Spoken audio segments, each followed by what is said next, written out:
Hai Sobat Rebahan, selamat datang di channel hiburan kaum rebahan. Armin akan melanjutkan membacakan sebuah cerita novel yang sangat seru, yang sangat menarik, yang sangat menghibur, yang sangat layak untuk diikuti dari awal hingga akhir. Tapi sebelum melanjutkannya, pastikan kalian sudah subscribe channel ini dan aktifkan lonceng notifikasinya agar tidak ketinggalan jika Armin upload video terbaru. Jika kalian menyukai cerita seperti ini, jangan lupa like.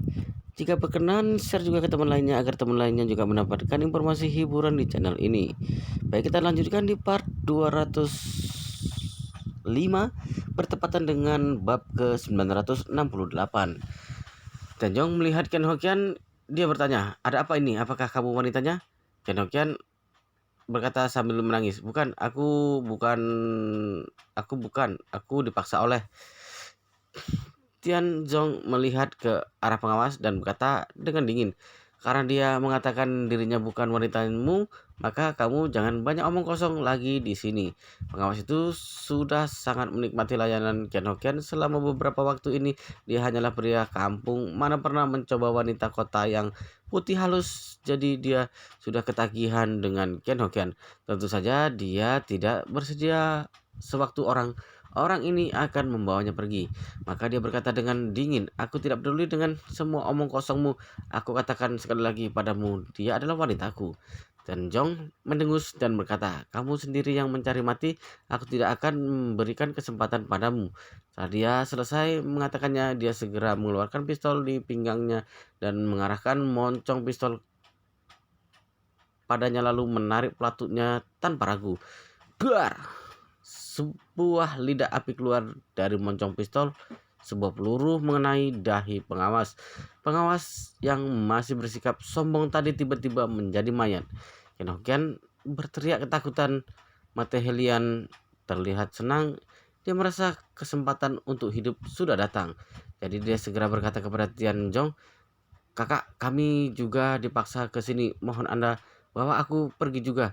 Ken Hokian segera berkata ketika dia mendengarnya, "Kalian jangan membawanya. Dia ingin membunuhku tadi."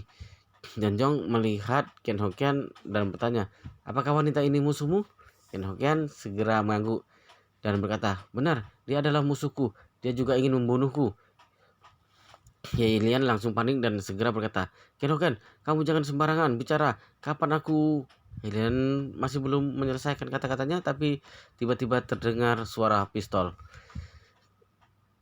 Ken Hokian kaget ketika dia melihatnya. Tian Zong mengangkat pistolnya lagi dan moncong pistolnya diarahkan kepada Helian. Helian yang masih berbicara tadi, wajahnya terlihat penuh darah. Dia membeku beberapa saat di tempat lalu jatuh ke tanah. Tian Zong langsung menembaknya. Ken Hokian tidak menyangka kalau Tian Zong membunuh dua orang dalam sekejap mata, sehingga membuatnya gemetaran karena takut. Dan keluarga Helian langsung menangis dan segera menuju ke arah mayatnya. Mereka tidak menduga Helian yang masih hidup tadi tiba-tiba berpisah dengan mereka. Tapi mereka tidak bisa melakukan apa-apa. Mereka tidak berani balas dendam kepada Tian Zong dan tidak berani mencari Ken Hokian juga. Mereka hanya bisa menangisi mayatnya. Tian Zong sama sekali tidak menganggap keluarga yang ada di depannya. Dia langsung berbalik dan berkata kepada anak buahnya di sampingnya, "Pesawat masih menunggu di bandara. Mari kita cepat pergi." Ken Hokian yang bengong karena ketakutan segera dimasukkan ke dalam sebuah mobil. Tian Zong melangkah masuk ke dalam mobil ketika dia datang. Sewaktu mobilnya diputar arah, dia membuka jendela dan mengarahkan moncong pistol ke arah keluarga Helian. Jika keluarga Helian berani maju, maka dia akan menembak siapa saja. Untung saja keluarga Helian sudah ketakutan sehingga tidak berani bergerak. Setelah itu, sekumpulan mobil meninggalkan tambang batu bara di hutan dan menuju bandara setempat. Tempat pembakaran batu bara ini, di mana tempat Ken Hokian berada, terletak di Provinsi Jin yang berada di barat laut Tiongkok. Ini merupakan provinsi yang kaya akan batu bara. Jaraknya 1 atau 2 kilometer dari Suhang Tenggara. Jika menggunakan mobil, maka setidaknya akan memakan waktu sekitar sehari semalam. Tuan Muda Wu Chin meminta mereka buru-buru. Mereka langsung mengirim pesawat pribadi keluarga Wu. Butuh waktu hampir 3 jam bagi mobil untuk keluar dari gunung dan hutan belantara untuk tiba di bandara. Sebuah pesawat pribadi keluarga Wu terparkir di apron bandara pada saat ini. Ken Hogan bahkan tidak pernah bermimpi kalau pesawat pribadi yang akan menjemputnya di ke Suhang. Tanjong membawanya naik pesawat, matanya hampir keluar sewaktu melihat dekorasi interior pesawat yang mewah. Tanjong mengerutkan keningnya ketika melihat seluruh tubuhnya yang kotor. Dia berkata, di belakang pesawat ada sebuah kamar mandi yang bisa dipakai untuk mandi. Kamu mandi dulu, jangan mengotori pesawat bos kami. Ken Hoken segera mengangguk dan melihat ke bagian ekor pesawat pribadi dengan hati-hati. Ternyata memang benar kalau di dalam ada sebuah kamar mandi yang sangat mewah, meskipun kecil tapi masih bisa untuk mandi. Benar-benar luar biasa. Sewaktu dia hendak mandi, pesawat sudah mulai bergerak. Sewaktu pesawat akan lepas landas, orang lainnya duduk di kursi dengan memakai sabuk pengaman, tapi dia takut tubuhnya yang kotor akan mengotori kursi, maka dia hanya berani berdiri sambil memegang pegangan kursi. Sampai seketika pesawatnya lepas landas, dia mulai terbang dengan lancar. Ken Hoken baru mandi di kamar mandi. Ken Hoken yang telah selesai mandi memakai baju yang diberikan pelayan kepadanya, lalu duduk hati-hati di kursinya untuk menunggu takdir selanjutnya. Ken Hoken bukan orang bodoh, meskipun dia tidak tahu kenapa keluarga Wu menyelamatkan dirinya, tapi dia sadar sepenuhnya kalau tidak ada yang gratis di dunia ini. Keluarga Wu menyelamatkan dirinya pasti karena dirinya berguna. Kemudian dia teringat dengan keluarganya sendiri. Dia tidak tahu kalau pada waktu itu suaminya, putra dan putrinya berpikir kalau dirinya membawa kabur semua uang keluarga mereka bersama dengan berondong. Dia tidak tahu kalau keluarganya sudah sangat membencinya. Yang ada di kepalanya saat ini hanyalah keluarganya. Dia kangen dengan suaminya, kangen dengan putra-putrinya. Sebenarnya Ken Hokian bukan wanita sembarangan. Dia dan Seo Changgan telah bersama bertahun-tahun dan dia selalu ingin keluarganya hidup dengan baik. Dia tidak pernah punya pikiran lain, tapi sejak dirinya diantar ke pertambangan batubara, dirinya setiap hari harus mengkhianati suaminya bersama dengan pria kampungan yang menjijikkan itu. Ini membuat hatinya merasa sangat kacau. Dia tidak tahu kalau suaminya tahu dengan apa yang dia alami selama beberapa waktu ini, apakah semuanya akan bersimpati padanya atau menyalahkan dirinya berselingkuh. Ketika memikirkan ini, Ken Hokian memutuskan untuk menyembunyikannya di dalam hati. Dia tidak akan memberitahukannya kepada orang lain. Langit mulai terang sewaktu pesawat tiba di Suhang. Iringan mobil keluarga Wu sedang menunggu. Pesawat telah tiba dan langsung membawa Ken Hokian ke villa keluarga Wu. Ayah anak keluarga Wu tidak bisa tidur nyenyak semalaman. Mereka bukan menunggu Ken Hoken, tetapi karena masalah besar luar dalam yang membuat mereka tidak bisa tidur nyenyak. Bukan hanya mereka berdua, beberapa kakak adik Wu Donghai beserta anak-anak mereka ditambah kerabat dekat yang berjumlah 20 hingga 30 orang duduk semalaman di ruang tamu. Masalah Sui Nasan dan anggota inti geng pengemis masih menjadi trending topik di internet, dan semua orang yang melihat video ini akan memarahi keluarga Wu berkali-kali di dalam hati mereka. Jadi reputasi keluarga Wu masih terus merosot.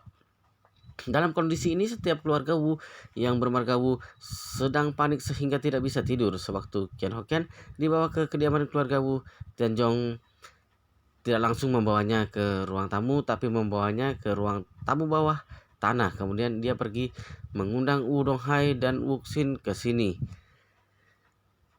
Karena melihat Ken Hokian telah dibawa kembali, ayah anak itu pergi menemuinya. Begitu bertemu, Ken Hokian tidak mengatakan apa-apa dan langsung bersujud di depan mereka berdua berterima kasih karena telah menyelamatkan dirinya. Uxin berkata tanpa ekspresi, Ken Hokian, aku membawamu kembali bukan karena kasihan kepadamu, tapi aku mau kamu melakukan sesuatu.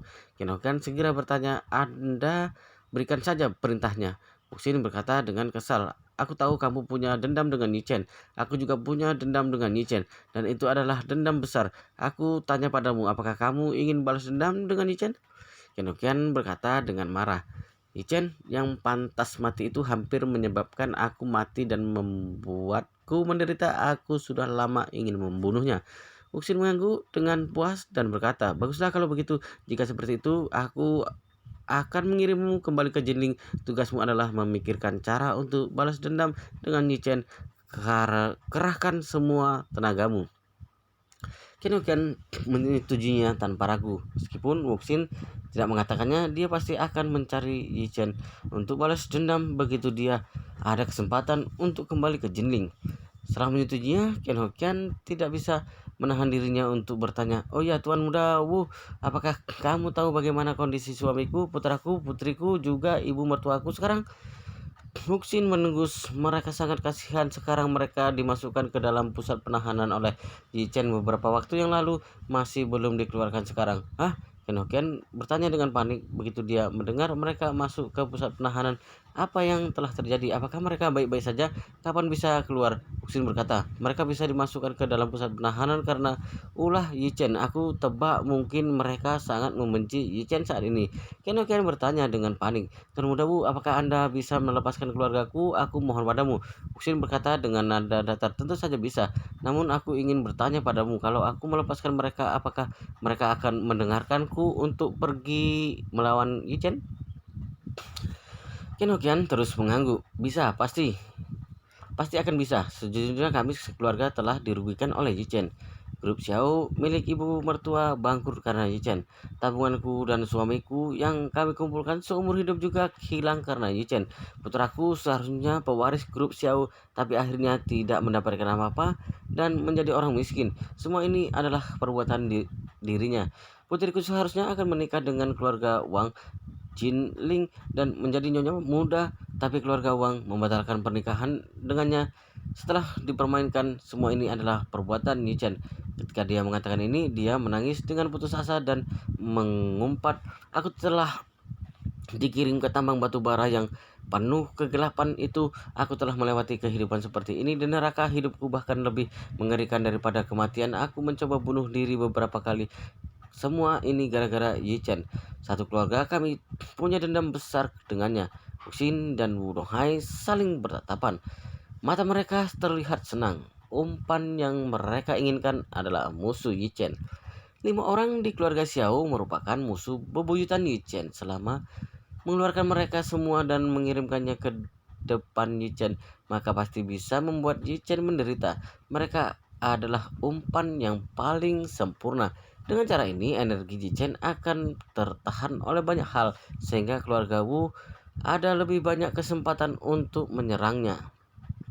Pada saat ini, pusat penahanan Jinling, Nyonya besar Xiao dan cucu perempuannya Xiao Wei telah tinggal di pusat penahanan selama beberapa hari. Mereka berdua beruntung karena Nyonya besar Xiao mendapatkan simpati penguasa penjara Zhang Guipen, sehingga tidak ada orang yang mempersulit mereka.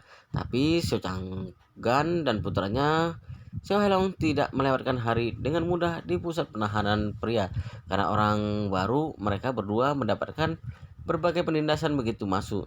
Bukan hanya harus melakukan banyak pekerjaan, tapi jatah makanan yang sudah sedikit juga akan direbut sehingga kelaparan setiap hari. Karena itu hati Xiao Changgan semakin membenci Qian Hokian. Karena dia terus merasa Qian Hokian pergi membawa semua hartanya dan pasti sedang hidup enak bersama Brondong. Jika bukan karena Qian Hokian yang membawa pergi semua uangnya, bagaimana mungkin dirinya akan berakhir seperti ini?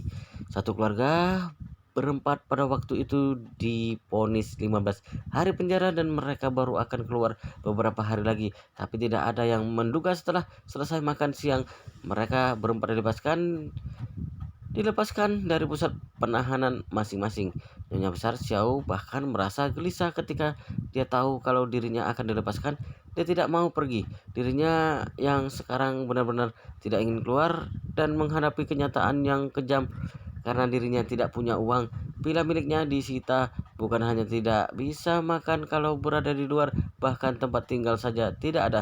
Lebih baik tinggal dengan nyaman di sini.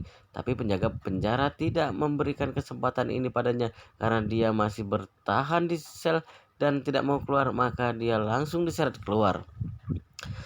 Zhang Guipen tahu kalau Nyonya Besar Xiao pasti akan menjadi gelandangan. Kalau keluar maka dia segera berteriak dari belakang, "Nyonya tua, aku beritahu satu cara. Setelah keluar, kamu pergi ke halte bus dan blokir bus dan tidak biarkan bus jalan. Polisi akan menangkapmu lagi karena kamu mengganggu keamanan umum."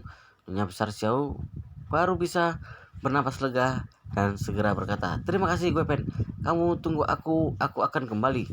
Xiao Wei ikut di belakang Nyonya Besar Xiao dengan diam. Dia juga tidak tahu harus melakukan apa pada saat ini. Karena dia masih muda dan cantik, maka dirinya benar-benar tidak mau berada di pusat penahanan. Tapi bagaimana dia akan hidup setelah keluar juga merupakan masalah yang serius. Dia pernah berpikir lebih baik jadi pelayan di tempat karaoke. Jika bertemu dengan pelanggan kaya, maka dirinya terkadang bisa membuka kamar dengan mereka. Bagaimanapun dirinya telah sadar sekarang, reputasinya di Jinling telah rusak setelah dirinya bersama dengan Xiao Yiqian. Karena seperti itu, buat apa peduli lebih banyak lagi? Jadi dia sudah membuat keputusan di dalam hati. Jika telah keluar, nenek masih mau kembali lagi. Dirinya tidak akan menghiraukannya lagi. Penjaga penjara membawa kedua orang keluar dari penjara, kemudian pergi ke kantor yang khusus menangani prosedur pembebasan. Begitu masuk, mereka melihat seorang pria berpakaian mewah yang berdiri di dalam kantor. Beberapa penjaga mengelilinginya dan terlihat terhormat. Pria itu bertanya begitu melihat Nyonya Besar Xiao dan cucu perempuannya masuk, "Apakah kalian keluarga Xiao?" Nyonya Besar Xiao segera mengangguk. Dia sudah banyak pengalaman, maka dia melihat pria ini sepertinya punya kekuatan. Maka dia bertanya, "Tuan, apakah kamu mencari kami?" Pria itu mengangguk dan berkata, "Aku datang untuk membebaskan kalian dengan jaminan putramu dan cucu laki-lakimu untuk dibebaskan. Aku bawa kamu bertemu mereka berdua sekarang." Sobebe bertanya dengan semangat ketika dia mendengar ini. "Tuan, apakah ayah dan adikku benar-benar telah dibebaskan? Mereka ada di mana sekarang?" Pria itu berkata dengan datar, "Orang-orangku sudah mengaturnya. Kalian berdua ikut pergi saja denganku." Nyonya Besar Xiao tidak banyak berpikir lagi. Karena dirinya sudah seperti ini, seharusnya tidak akan ada orang yang datang melukainya lagi. Terlebih lagi, orang itu membebaskan dirinya dengan jaminan. Karena seperti itu, lebih baik dirinya pergi melihatnya. Mungkin saja ada peluang baru. Maka mereka berdua keluar dari pusat penahanan setelah selesai melakukan prosedur dan mengambil barang pribadi mereka serta berganti baju. Di luar pusat penahanan, dua mobil Rolls-Royce Phantom telah menunggu lama. Pria itu berpaling dan berkata dengan nenek dan cucunya, "Kalian berdua duduk di mobil belakang." Hati Nyonya Besar Xiao sangat senang ketika melihat mobil Rolls-Royce Phantom itu. Orang yang mampu mengendarai mobil Rolls-Royce bukan orang biasa. Ketika keluarga Xiao masih berjaya, mereka juga tidak mampu membeli mobil Rolls-Royce. Meskipun mampu membelinya, tapi juga tidak akan bisa mencapai status yang tinggi. Maka Nyonya Besar Xiao berkata, "Terima kasih Tuan, kalau begitu kami berdua akan duduk mobil yang di belakang ini." Setelah itu dia membawa cucu perempuannya masuk ke dalam kursi depan mobil belakang. Mereka bertiga masuk ke dalam mobil dan kedua mobil mulai bergerak ke pinggiran kota. Mobil sudah berjalan 20 menit. Nyonya Besar Xiao berkata dengan kaget kepada Xiao Wei, "Aku lihat jalan ini sepertinya akan menuju ke bandara." Xiao Wei mengangguk dan berkata, "Berapa kilometer ke depan adalah jalan tol bandara?" Nyonya Besar Xiao mengerutkan keningnya dan berkata pelan, "Tidak tahu siapa ya tuan yang ada di depan itu. Apakah ayahmu dan kakakmu juga dibawa ke bandara?" Xiao Wei langsung merasa panik dan berkata, "Nenek, apakah mereka orang yang dikirim Yichen? Apakah mereka akan mengusir kita dari Jinling dan tidak akan membiarkan kita pulang selamanya?" "Tidak mungkin." Nyonya Besar Xiao menggelengkan kepalanya.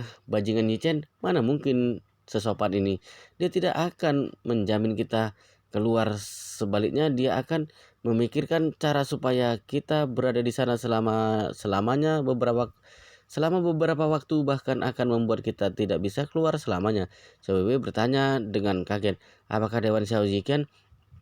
Apakah dia akan menjemput kita ke Yanjing?" Nyonya Besar Xiao melambaikan tangannya. Tidak mungkin.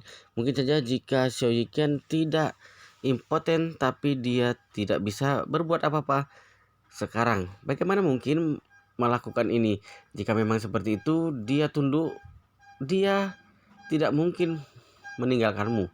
Ekspresi Sowewe terlihat suram meskipun dia merasa jijik dengan pengaturan orang tua dan neneknya untuk melayani Xiao Yiqian. Tapi kalau dipikirkan baik-baik, Xiao Yiqian memperlakukannya dengan baik waktu itu. Karena meskipun hanya berhubungan sekali dengannya, dia bisa menginvestasikan puluhan juta dan memberi dirinya uang saku sebanyak 5 juta. Ketika memikirkan hal ini, Xiao Weiwei menghela napas di dalam hati. Jika Xiao Yiqian masih memiliki kemampuan seorang pria, seharusnya dirinya akan hidup enak ikut dengannya sekarang. Bagaimana mungkin bisa menyedihkan seperti ini? Ketika dia memikirkan ini, kedua Rolls Royce menuju ke tol bandara dan segera melaju menuju bandara. Nyonya Besar Xiao dan Xiao Weiwei merasa lebih heran lagi jika benar-benar akan ke bandara. Apa yang akan mereka lakukan? Wow, luar biasa sekali guys ceritanya. Sangat seru, sangat menarik, sangat menghibur, sangat membuat penasaran ingin mengetahui cerita kelanjutannya. Tapi sepertinya di video ini, di part ini sampai di sini dulu. Kita akan lanjutkan di video berikutnya, di part selanjutnya. Pastikan kalian sudah subscribe channel ini dan aktifkan lonceng notifikasinya agar tidak ketinggalan jika admin upload video terbaru. Jika kalian menyukai cerita seperti ini, jangan lupa like. Jika berkenan, share juga ke teman lainnya agar teman-teman lainnya mendapatkan informasi hiburan di channel ini. Baik, kita lanjutkan di video berikutnya di part selanjutnya.